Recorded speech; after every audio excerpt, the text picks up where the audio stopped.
lorsqu'on avait commencé le 27 septembre, la même date l'année dernière, on avait de grandes ambitions, c'est sûr, mais on ne pensait pas qu'on allait pouvoir avoir un engagement de tout l'écosystème autour de cette mission qu'on s'est donnée, qui est de faire collaborer les startups avec les grands groupes.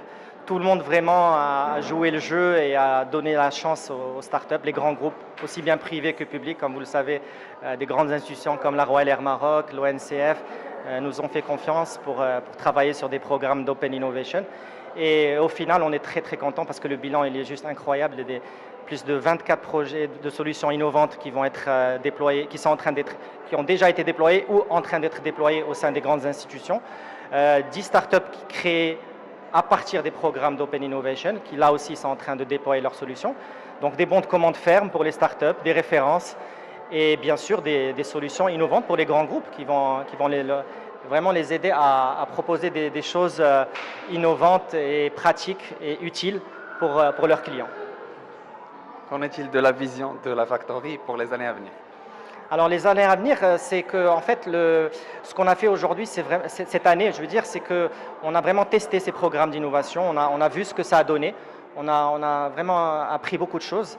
Et aujourd'hui, on pense que pour pouvoir aller encore plus loin, il faut penser à l'Afrique. Il y a un grand besoin aussi, il y a un grand potentiel en Afrique. Et puis surtout, on essaye d'aller maintenant dans une démarche un peu plus dans la durée. Via vraiment des partenariats stratégiques avec des grandes institutions pour travailler avec elles sur l'innovation, mais à plus long terme. C'est-à-dire que pas uniquement des programmes pour déployer des solutions, mais vraiment toute une stratégie de transformation à l'innovation, à la digitale, etc. Donc aujourd'hui sur les financements des startups au Maroc, nous avons des solutions pour pouvoir financer, on va dire, toutes ces idées qui, au fond, se situent sur un marché où il y a un gap de financement qui était très important. Que ce soit à travers des aides directes, que ce soit à InnovIDEA, que ce soit à travers des prêts, je dirais, concessionnels qui sont portés par le produit InnovStart ou dans des prises de participation à travers les différents fonds. Donc il y a tout un continuum de financement qui est aujourd'hui mis en place pour pouvoir faire en sorte que sur la question du financement des startups, des solutions existent, et c'est ce qui existe aujourd'hui.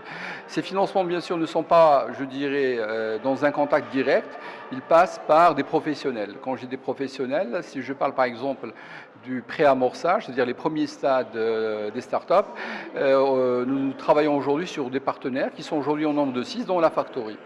Et donc, à travers ces différents partenaires, l'idée, c'est de s'assurer que ces structures offrent une valeur ajoutée. Cette valeur ajoutée, elle est primordiale pour les porteurs de projets, à savoir un accompagnement de qualité, un accompagnement technique, etc., financier ou autre. Et à travers la question du financement, des financements dont sont accordés à travers ces structures pour faire en sorte de leur permettre, on va dire, d'élaborer leur business model, leur prototypage et commencer dès, je dirais, avoir fini avec ces étapes-là, de pouvoir donc toucher leurs premiers clients.